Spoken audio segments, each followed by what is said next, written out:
Hi, this is Polly with MLS Technology, and I'm going to show you how to utilize the wildcards in the matrix system, as well as the OR, and NOT features. I'm currently on the matrix quick search screen for residential. The features I'm going to show you will work in any of the property types. So my first example will be searching subdivision. When you come down to subdivision, let's say you're looking for properties in Forest Ridge and Broken Arrow.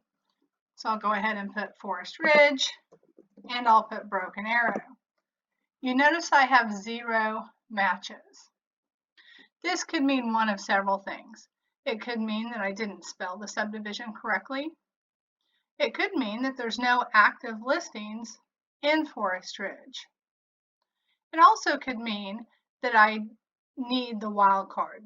Whenever you put a subdivision in, such as Forest Ridge, you're stating that you're looking for the subdivisions that are equal to exactly what you typed in.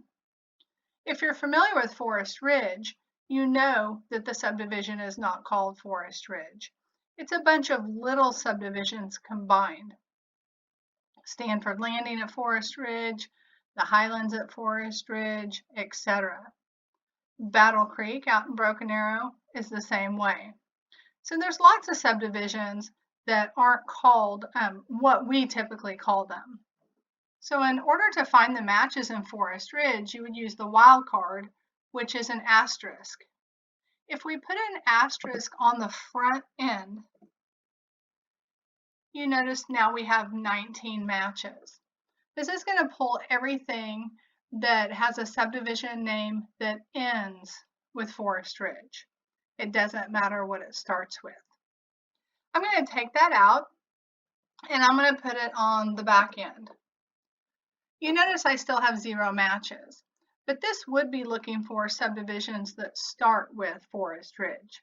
An example that the asterisk on the end would be beneficial is when you're searching Park Plaza in Tulsa.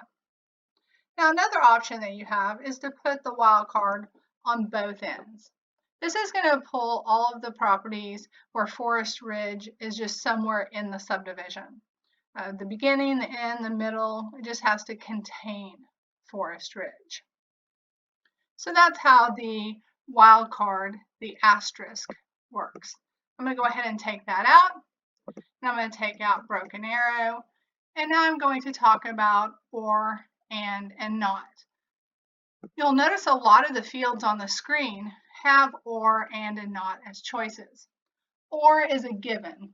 Anytime you choose multiple criteria within a field, it means OR, right?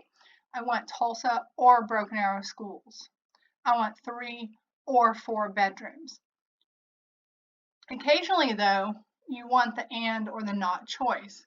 Let's say you have a client that says, we want an attached garage, but it needs to be rear entry as well. You would choose both of those, and then you would choose and then would find all the matches that have both rather than one or the other.